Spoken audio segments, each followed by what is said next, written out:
दोस्तों नमस्कार। दोस्तों, जब भगवान श्री कृष्ण श्रीमद् भगवत गीता के 6:46 में अर्जुन से कहते हैं कि हे अर्जुन, यह जो योग है यह तपश्चर्या से भी बड़ा है, वहीं वह सकाम कर्म से और ज्ञानियों के ज्ञान से भी बड़ा है, इसलिए तू योग को साध।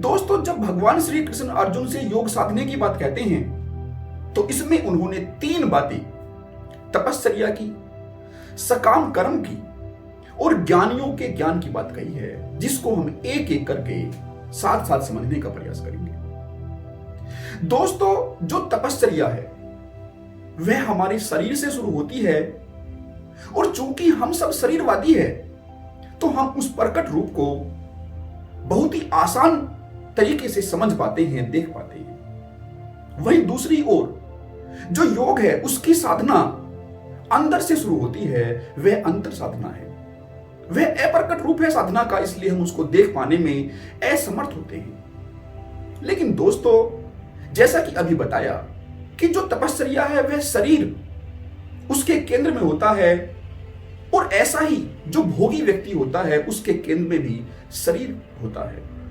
लेकिन इन दोनों में जो मुख्य रूप से अंतर होता है कि जो भोगी है वह शरीर को पुष्ट करने में लगा रहता है और जो त्यागी व्यक्ति है, जो तपश्चर्या में लीन व्यक्ति है, वह अपने शरीर का दमन करने में लगा रहता है, क्योंकि वह ऐसा सोचता है, वह ऐसा मानता है कि जो वासनाएं हैं वे सब वासनाएं शरीर की वासनाएं हैं। इसलिए यदि कोई व्यक्ति स्त्री को देखकर उसकी तरफ आकर्षित होता है तो वह तपस्वी व्यक्ति अपनी आंख फोड़ सकता है या अपनी आंख फेर सकता है, और हमें यह तपस्या का जो रूप है बड़ा ही एक ऊंचा अनुभव लगता है। लेकिन दोस्तों, वास्तव में आंख फोड़ लेने से या आंख फेर लेने से काम नहीं चलेगा। आंख के अंदर जो हमारी वासना है उसके माध्यम से जो ध्यान ऊर्जा प्रवाहित हो रही है उसको रूपांतरित करने से काम चलेगा।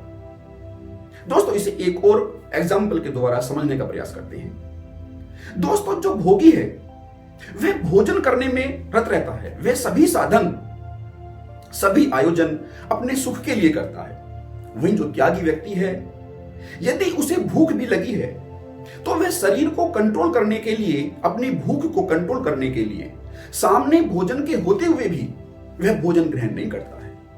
तो इस भांति से वह दुख को आयोजित करता है। लेकिन जो योगी व्यक्ति है वह न तो सुख को आयोजित करता है और न दुख को आयोजित करता है, वह इन दोनों में समभाव में रहता है। लेकिन दोस्तों, जो योगी है वह तपस्वी नहीं होता, उसके जीवन में तपश्चर्या नहीं होती, ऐसा नहीं है, क्योंकि उसकी जो तपश्चर्या है वह आंतरिक होती है। लेकिन जो तपस्वी होते हैं, जो बाहर से साध रहे होते हैं, शरीर के द्वारा साध रहे होते हैं, उनके जीवन में योग हो, यह कहना थोड़ा कठिन होता है। लेकिन इसका अर्थ यह भी नहीं है कि तपस्या का मार्ग जो है वह सही नहीं है। दोस्तों, मार्ग वह भी सही है, लेकिन इस मार्ग में हमें एक भ्रम हो जाता है, हम आत्म सम्मोहन में पड़ जाते हैं और फिर मंजिल से भटक जाते हैं।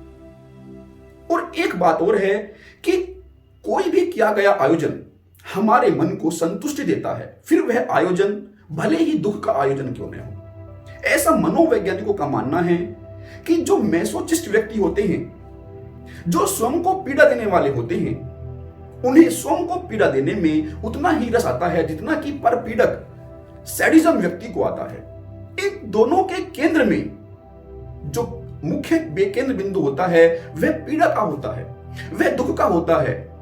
बस इसमें एक दूसरे को दुख दे रहा होता है, वहीं दूसरा स्वयं को दुख दे रहा होता है।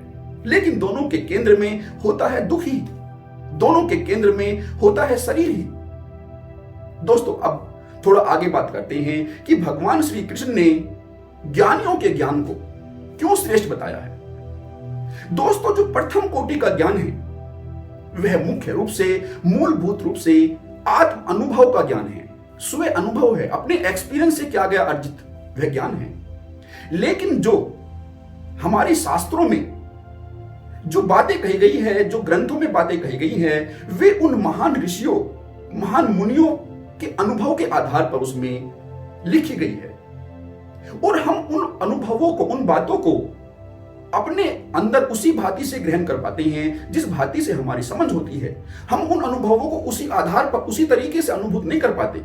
हाँ, ये शास्त्र हमारे साक्षी होने में अवश्य ही मदद कर सकते हैं, लेकिन तब जब हम उस अवस्था को प्राप्त कर ले।